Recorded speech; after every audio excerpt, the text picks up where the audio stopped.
கொள்கை எதிரிகள் மற்றும் பிளவுவாத சக்திகளுடன் என்றைக்கும் நேரடியாகவோ மறைமுகமாகவோ கூட்டணி இல்லை.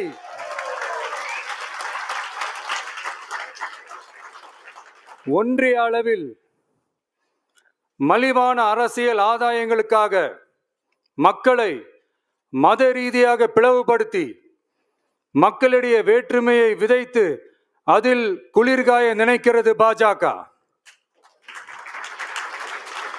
அவர்களின் இந்த விஷமத்தனமான வேலைகள் வேறு எங்கு வேண்டுமானாலும் எடுபடலாம், ஆனால் தமிழகத்தில் ஒருபோதும் எடுபடாது.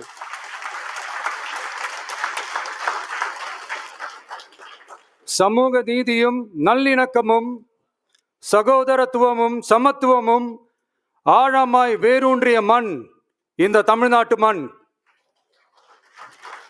எனவே இங்கு தந்தை பெரியாரை அவமதித்தோ அறிஞர் அண்ணாவை அவதூறுக்கு உள்ளாக்கியோ அல்லது தமிழ்நாட்டின் மதிப்பிற்குரிய தலைவர்களை வைத்தோ அரசியல் செய்ய நினைத்தால் அதில் பாஜக ஒருபோதும் வெற்றி பெறவே இயலாது.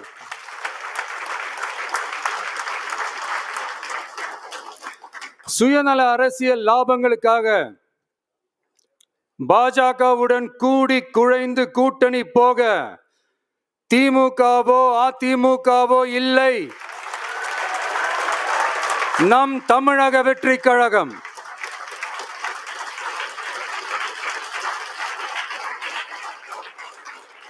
கொள்கை எதிரிகள் மற்றும் பிளவுவாத சக்திகளுடன் என்றைக்கும் நேரடியாகவோ மறைமுகமாகவோ கூட்டணி இல்லை என்பதில் தமிழக வெற்றி கழகம் மிக உறுதியாக இருக்கிறது.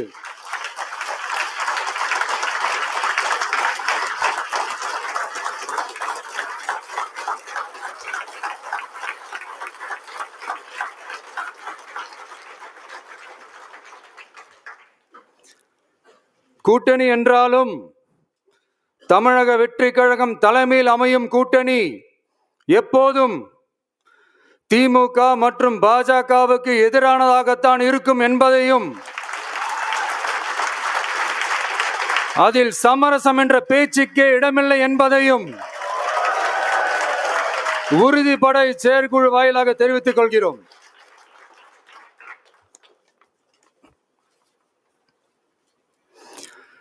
இது இறுதியான தீர்மானம் மட்டுமல்ல, உறுதியான தீர்மானம்.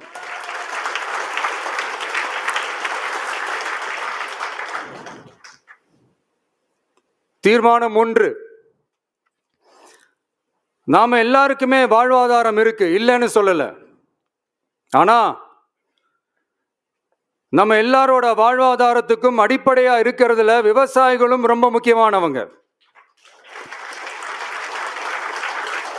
அப்படிப்பட்ட நம்ம விவசாயிகளுக்காக அவங்க கூட நிற்க வேண்டியது நம்ம கடமை. அந்த கடமையை நாம சரியா செஞ்சே ஆகணும். கண்டிப்பா நாம விவசாயிகள் பக்கம் எப்பவும் நிற்போம் நிற்போம் நிற்போம், நின்னே தீருவோம். பரந்தூர் விமான நிலைய பிரச்சனை தொடர்பா தமிழ்நாடு முதலமைச்சர் மாண்புமிகு திரு மு.க. ஸ்டாலின் அவர்களுக்கு ஒரு கடிதம் எழுதியிருக்கிறோம்.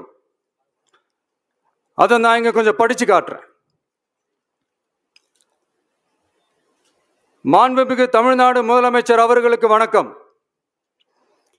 பரந்தூர் பகுதியில் விவசாய நிலங்களை அழிச்சிட்டு புது ஏர்போர்ட் கட்டுறதுக்கு எதிர்ப்பு தெரிவிச்சு அந்த பகுதியில் இருக்கிற பொதுமக்களும் விவசாயிகளும் வருஷ கணக்கா போராடிக்கிட்டு இருக்கிறாங்க. போராட்டத்தில் அவங்கள தமிழக வெற்றி கழகம் சார்பா நான் போய் பார்த்தேன். அதுக்கு அடுத்த நாளே மக்கள் பாதிக்காத வண்ணம் விமான நிலையம் அமைக்கப்படும்னு உங்க கவர்மெண்ட் சார்பா ஒரு விளக்க அறிக்கை வந்துச்சு. அந்த ஸ்டேட்மெண்ட்ல 1005 குடும்பங்கள் மட்டுமே பரந்தூரில் வசிப்பதால் விமான நிலையம் வந்தா பெரிய பாதிப்பு இருக்காதுன்ற மாதிரி சொல்லியிருந்தாங்க. மக்கள் பாதிக்காத வண்ணம்னா என்னங்க சார்? ஒன்று அந்த இடத்துல ஏர்போர்ட் வருதுன்னு சொல்லணும், இல்ல அந்த இடத்துல ஏர்போர்ட் வராதுன்னு சொல்லணும். ரெண்டுமே அந்த அறிக்கையில இல்ல. வெறும் 1005 குடும்பங்கள்னா உங்களுக்கு அவ்வளவு சாதாரணமா போச்சா சிஎம் சார்?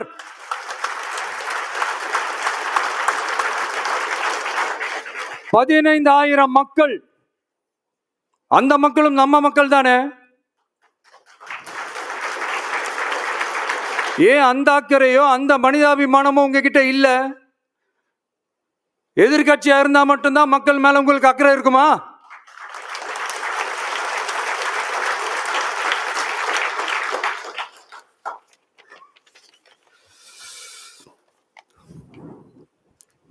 நூற்றுக்கணக்கான ஏக்கர் விவசாய நிலங்களை, மிகப்பெரிய நீர்நிலைகளை, ஆயிரக்கணக்கான வீடுகளை, அவங்களோட வாழ்வாதாரத்தை அழிச்சிட்டு அந்த இடத்துல தான் ஏர்போர்ட் கட்டியே ஆகணும்னு என்ன சார் அவசியம் இருக்கு?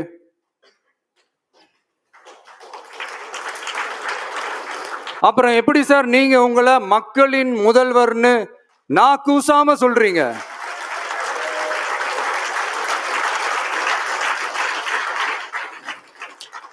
இதுல வேற உங்களுக்கும் இந்த பரந்தூர் ஏர்போர்ட் கட்டுற பிரச்சனைக்கும் சம்பந்தமே இல்லாத மாதிரி வேற காட்டிக்கிறீங்க.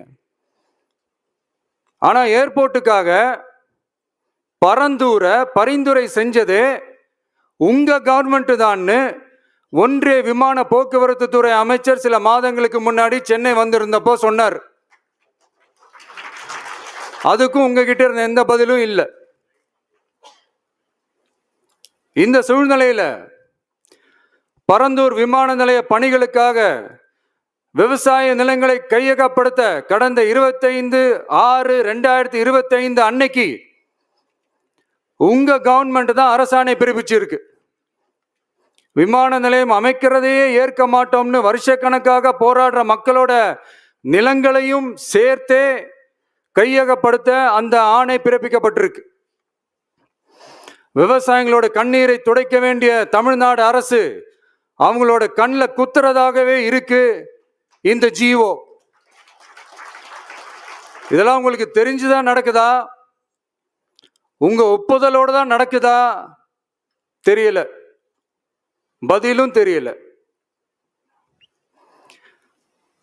பரந்தூர் மக்களை இது வரைக்கும் நீங்க ஏன் சந்திக்கலன்னு கேட்டா அதுக்கும் பதில் இல்லை.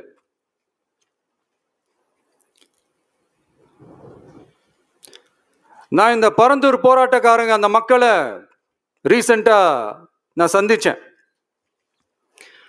அவங்க சொன்னதையெல்லாம் கேட்கும் போது உண்மையிலே ரொம்ப கஷ்டமா இருந்தது. இப்பவும் ஒன்றும் குறைஞ்சிடல சிஎம் சார்.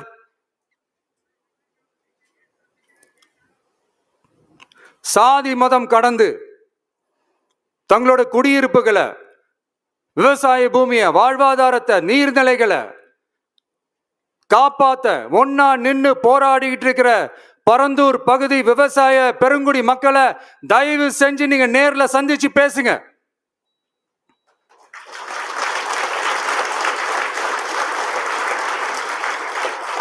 உங்களுடைய அமைச்சர்களோ இல்ல உங்களுடைய அதிகாரிகளோ பேசக்கூடாது. நீங்களே நேர்ல சந்திச்சு பேசணும். அந்த இடத்துல விமான நிலையம் வராதுன்ற உத்தரவாதத்தை அவங்களுக்கு நீங்க கொடுக்கணும்.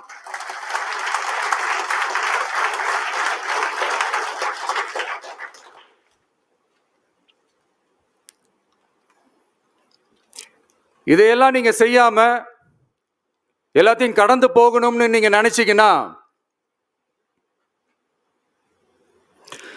பரந்தூர் பகுதி விவசாய மக்களையும் பொதுமக்களையும் நானே அழைச்சிக்கிட்டு வந்து தலைமை செயலகத்துல உங்களை நேர்ல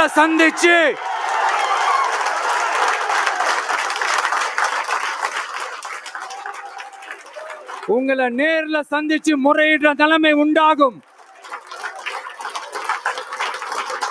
அப்படி ஒரு சூழலை நீங்க உருவாக்க மாட்டீங்கன்னு நான் நம்புறேன். அதையும் மீறி அப்படி ஒரு சூழல் வந்துச்சுன்னா நான் ஃபேஸ் பண்ண தயாரா இருக்கேன்.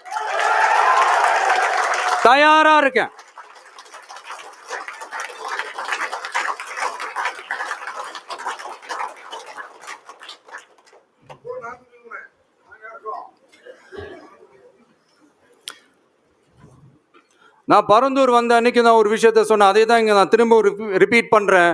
We are not against any developments. We are not against airports. அந்த லொகேஷன் தான் தப்புன்னு சொல்றோம்.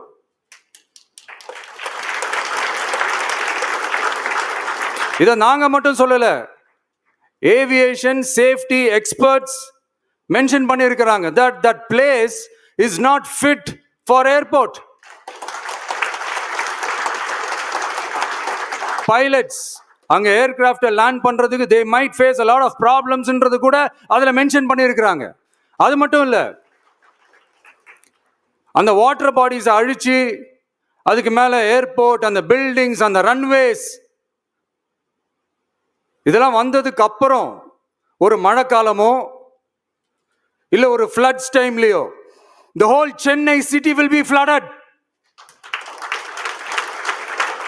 இதையும் அதுல மென்ஷன் பண்ணியிருக்கிறாங்க.